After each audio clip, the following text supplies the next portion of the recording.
और गुलामियां इतनी कि जब आप लोगों के सामने उस दौर की जी समाज के ऊपर जो अत्याचार और अपमानित करने की जो दशा थी, वो आज लोग आप लोगों के सामने अगर व्यक्त की जाए तो आपकी आंखों में आंसू आ जाएंगे। जितनी पीड़ा उस समाज के लोगों ने झेली हो, बाबा साहब ने झेली थी, वो स्थिति आज अगर समाज के सामने पेश की जाए तो आपकी आंखों से पानी निकल जाएगा।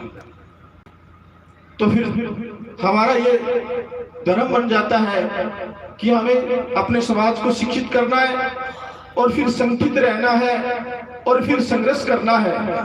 इस समाज को अपने अत्याचारों पर, जुल्मों पर और इस समाज पर हो रही कुठाराघात हमलों पर विजय प्राप्त करनी है तो हमें संघर्ष करना पड़ेगा।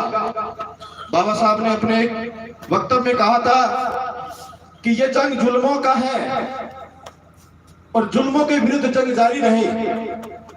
बाबा साहब ने कहा था कि इस समाज पर जो अत्याचार करने वाले लोग हैं उनके विरुद्ध हमें खड़ा होना होगा और जंग लड़ना होगा, और जो जुल्म करते हैं उनके विरुद्ध हमारा जंग जारी रहना चाहिए, हमारा कारवां जारी रहना चाहिए। सही कह रहे हैं। तो इसीलिए हम सबका ये परम धर्म बन जाता है कि हमारे समाज पर कभी भी कोई आंच आए तो उस आंच को एक आदमी का न समझ करके पूरे समाज को अपना जुल्म मान लेना चाहिए, उसके साथ खड़ा हो जाना चाहिए।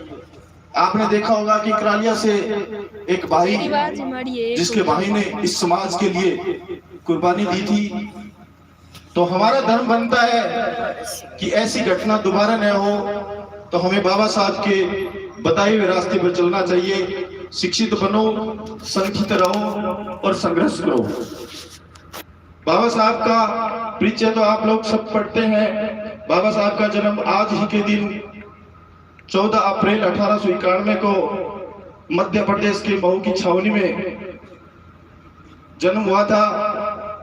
जन्म के 6 साल बाद बाबा साहब की माता का निधन हो जाता है। आप लोग सोच सकते हैं कि जब छोटे बच्चे की माँ स्वर्ग सिधार जाती है तो उसको किन किन समस्याओं का, किन किन परिस्थितियों का सामना करना पड़ता है, और फिर उसे समाज की जो व्यवस्था थी, कुछ जाति के लोग उस दौर में मेरे इस समाज के लोगों के साथ जो दुर्दशा करते थे, इस समाज के साथ भेदभाव करते थे, उन परिस्थितियों से निकल करके बाबा साहब ने एक प्रण किया था कि जिस अपमानता को, असमानता को मैंने झेला है, मैं अपने समाज को नहीं झेलने दूंगा। तो फिर उसने हमारे लिए जो व्यवस्था की है, उस व्यवस्था को बनाए रखना, उस व्यवस्था रूपी संविधान को बनाए रखना इस समाज का परम कर्तव्य बन जाता है।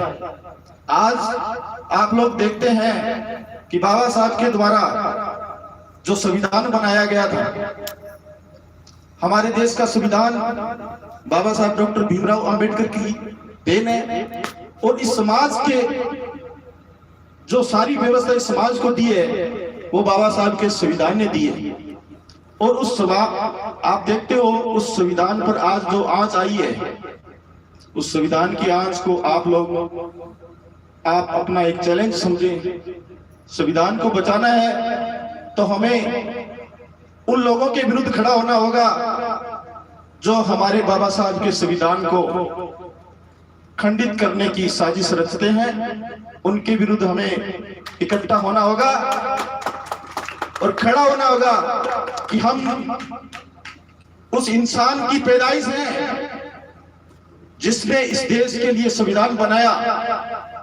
तो जो संविधान बनाने वाले होते हैं वो संविधान को कुचलने वालों को भी सबक सिखाना जानते हैं।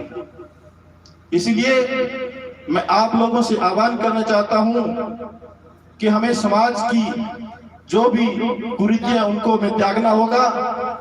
हमें घर में एक प्रतिमा लगाने से बाबा साहब के सपने पूरे नहीं हो जाते हैं।